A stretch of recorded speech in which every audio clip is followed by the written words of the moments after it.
Now, of all the upcoming Star Wars projects, the one I'm most anxious about has to be the Obi-Wan Kenobi series. And I use the word anxious because I'm both really, really excited for it, yet a little nervous that they'll screw it up. Which is a pretty big deal considering not only how important Kenobi is to Star Wars and the Skywalker saga on the whole, but because he's also easily one of the best characters in Star Wars and a big fan favorite, so obviously you don't want to screw this up or see Disney and Lucasfilm screw this up. And so what I'm going to do in this video for fun and because I like telling stories is sort of a cross between what I hope to see out of this series and what I'd personally do with it. And mainly in this video I'm going to focus on how I'd kick it off or what I do with the first episode to hook both the hardcore Star Wars fans and the ones who might know next to nothing about Star Wars beyond who Darth Vader is. And if people end up really enjoying this video, maybe I'll play out the whole series, we'll see. So anyway here, the trickiest part about the Kenobi series, I'd say, is that, in theory, Obi-Wan really should never leave Tatooine. He should never abandon his post or leave Luke unguarded. And you can certainly disagree and feel it wouldn't be a big deal if he leaves for a little while, if some urgent matter arises and he has to trust that Luke will be okay without him, which he probably would be for a while, let's be fair. And the problem with this, with Kenobi never leaving Tatooine, is that it might not be very exciting to the more non-hardcore fan, an entire Star Wars series set entirely or almost entirely on just one planet, and a minimally inhabited desert one at that, which isn't to say there's nothing cool and or interesting on or about Tatooine, but when most people think Star Wars, they don't think about a show where one guy spends his whole time in the desert. Hardcore fans might be okay with that with something that is a pure sort of Kenobi introspect, but casual fans more than likely would not be. And if Kenobi ever does leave the planet, it better be brief and for a dang good reason, I feel. But thankfully though, Darth Vader, played by Hayden Christensen, is going to be in this series as well, and I would guess and hope a fairly big part of it. And long before we ever heard Hayden was coming back, I suggested the series should be almost as much about the hunt for Kenobi as it is about Kenobi himself. This could be the means by which you insert quite a bit of action and go to other locations across the galaxy without having Kenobi being the one gallivanting across the galaxy. Again, if he leaves Tatooine, it better be brief and meaningful, and probably to stop some sort of threat to Luke. And so how I'd then kick off the series to both right away get everyone's attention and to set the stage is to open with Darth Vader and not Obi-Wan Kenobi. Let's finally see the words of Kenobi in A New Hope brought to life. Let's see Darth Vader hunting down and destroying the Jedi. Let's open the whole thing with a montage of sorts of Vader killing a few Jedi, a half dozen or so 10-second fights that all end with Vader ending the life of another Jedi, and maybe a couple could be Jedi we know from somewhere else that we saw in the background in the prequels perhaps, and a couple others could be just brand new ones.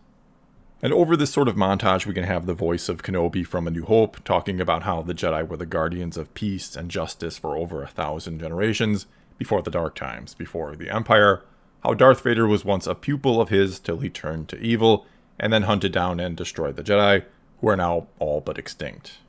This will, once again, set the stage and remind people of the dire situation that the galaxy is in at this point, that the few Jedi who did survive Order 66 are indeed being hunted down and killed, and it should be pretty cool to see on top of that, and right away grab your attention. This little montage of Jedi being slaughtered can then end with Kenobi waking up with a start in his home, implying maybe that it was some sort of dream he was having, something similar to how Yoda felt the Jedi being killed during Order 66. In other words, isolated on Tatooine or not, he knows what's going on in the galaxy, he can feel it, he knows what's left of the Jedi Order are being hunted down and slaughtered while he's hiding on Tatooine, or at least that's what he feels like he's doing, he feels like he's hiding. Next we'll see him preparing to go somewhere, and we'll also see him make the conscious decision to leave his lightsaber behind when he does.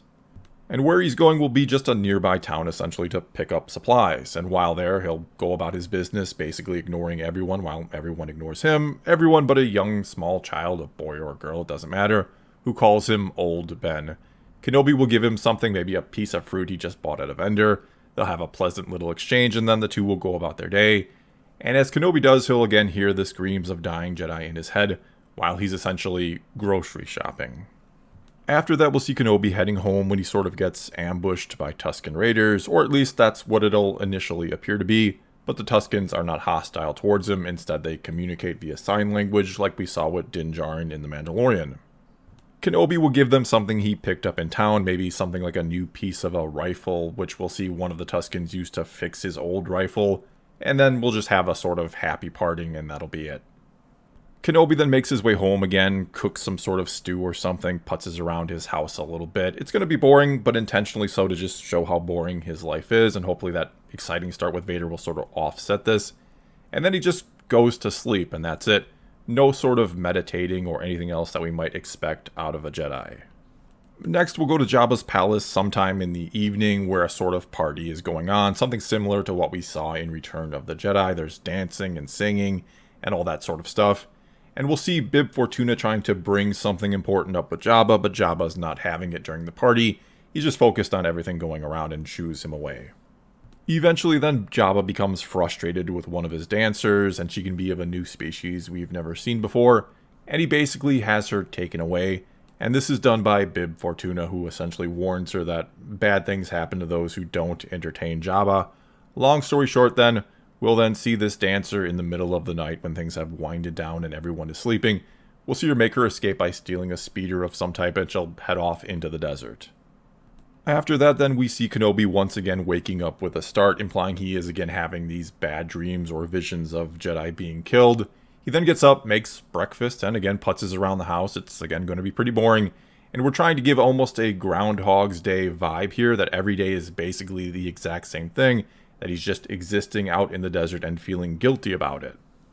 Next, we'll be taken out into space and see a Star Destroyer. Then we'll be taken on board to the bridge where Vader is just sort of slowly pacing back and forth like a predator as if he's waiting for something. Soon enough, one of his officers tells him they're receiving a transmission from, let's say, Seventh Sister, the Inquisitor.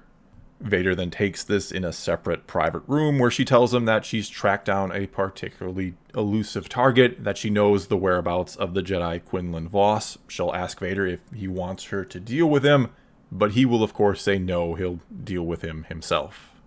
Then it's back to Tatooine in the evening where another day has gone by, and Kenobi is again seen just sort of going through the motions of his day-to-day life as he just gets ready to go to bed.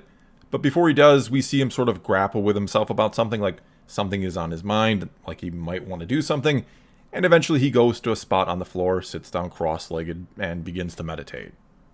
After just a few moments of this, we again start to hear the screams of Jedi being killed, but mixed in with it this time are other things like the voices of Satine and Anakin and others from his past, and these screams and voices seem to grow louder and louder and more intense and angry, till we're hearing things like Anakin screaming at him that he hates him, which is when Obi-Wan pulls himself out of the meditation and looks completely shaken. After that, we're taken to a brand new location or planet, and where and what it is exactly isn't too important, but what is that we're in some sort of city center, maybe in a seedy or shady sort of bar or cantina, where we encounter Quinlan Vos, though a lot of our viewers, of course, won't have any idea who he is, and it'll seem as if he's in the middle of some sort of business transaction with a strange alien, that they seem to be haggling over the contents of something in a small briefcase-sized container. At one point, whoever he's negotiating with will say something that Vos is clearly skeptical of, and so Vos will place his hands on the container, and we and he will be able to see the item's history in a sense. We'll see him use his psychometry power, and then he'll use that information to turn the deal in his favor somehow. And the details of all this, again, how it all plays out for now, are not too important. All that matters is we're establishing that he has this power and how it works, for those who don't know anything about Quinlan Vos. After this, with the container now in his possession, Vos will exit the shady bar, and once outside he'll see that there are stormtroopers suddenly everywhere. He'll try to act natural, he'll get past them, and then tries to cut through some alleys and tries to escape the city. And again, long story short, eventually Vader will catch up with him, and at some point or at some place on the planet they will fight. Vos will clearly be no match for Vader, but instead of killing him, Vader will take him prisoner, saying he may have some use for him. We then once again see Kenobi wake up with a start before he goes about his day, but then it's as if he hears or senses something, so he'll go outside, and from his high rocky perch that his house is on, he'll be able to see something not too far off in the distance. He'll then grab some electro binoculars and be able to see it's a broken down speeder, and that the young woman who escaped Jabba's palace a night or two ago is frantically trying to repair it and to get away, and that 2 other speeders loaded with Jabba's thugs, maybe 5 of them total, are quickly approaching this one.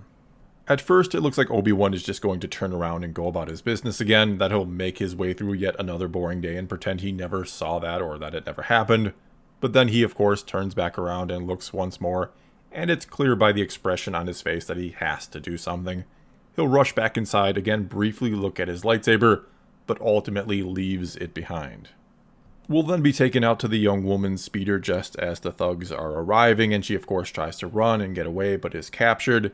She is then dragged back to their speeders, and as that is happening, one of the thugs says something about how Jabba wanted her brought back alive, that he had something special planned for her, which is when of course Obi-Wan shows up and simply says to these thugs, "Hello there," because, well, he's gotta say it at least once in this series, and we may as well do it early. This is when Obi-Wan, trying to use the Force as subtly as possible, and of course no lightsaber, he again didn't bring it with him, he goes about defeating these thugs. Ultimately, he'll mind trick the 5 of them, telling them to forget they ever saw him, and to go back to Jabba and tell them that the young lady was eaten by a krayt dragon or something like that, and that will be the end of it. Afterwards, Obi-Wan will offer to take the young woman to the nearest town where she can get a transport to Mos Eisley, where she can get off planet. She'll instead want to know how he was able to make Jabba's thugs simply go away like that. When Obi-Wan refuses to tell her, she keeps insisting. Eventually, Obi-Wan will try to mind trick her too, but it'll fail, which will obviously intrigue Obi-Wan, and that scene will then end. Next, we'll be taken back to Vader's Star Destroyer, where we'll see him in a room with the box or container that Voss had purchased. He'll open it up, and inside will be a datapad, and after pressing some buttons, an image of Kenobi will spring to life, looking like he did during the time of Episode 3, and he'll go on to say that, "This is Master Obi-Wan Kenobi. I regret to report that both our Jedi Order and the Republic have fallen, with the dark shadow of the Empire rising to take its place." And this is of course the warning that Obi-Wan left behind for other Jedi during Revenge of the Sith not to come back to the temple, which we heard in that first episode of Rebels. And if you want to read the whole thing, I'll put it up on the screen now. As Vader listens to the message, he continues to punch at the datapad, and eventually a star chart pops up with some other information on it. After Vader studies it for a moment or two, we cut to a sort of tortured chamber where Quinlan Vos is chained up and, you guessed it, has been tortured.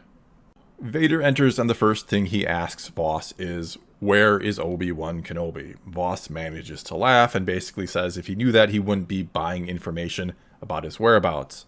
Vader will ask who else is looking for Kenobi, where he got this information from, but Vos says he doesn't know. Long story again short here, Vader begins to torture Vos, saying about how he has fallen to the dark side before, which happened in the book Dark Disciple, which was meant to be a Clone Wars story arc, and that he will fall to the dark side again, and that when he does, he will serve him, and that he will find him Obi-Wan Kenobi. Which is right about where we end the first episode, with pretty much the board set and all the pieces in place for the rest of the series. As for what would happen next, well, if you made it this far, then perhaps that means you've enjoyed the video and would like for the story to continue. And if that is the case, then let me know in the comments below, or give this video a like. I normally don't ask for those on my video. People, I'm sure, know how YouTube works, but this time I will ask. And if enough people seem interested, I'll be happy to carry on the story.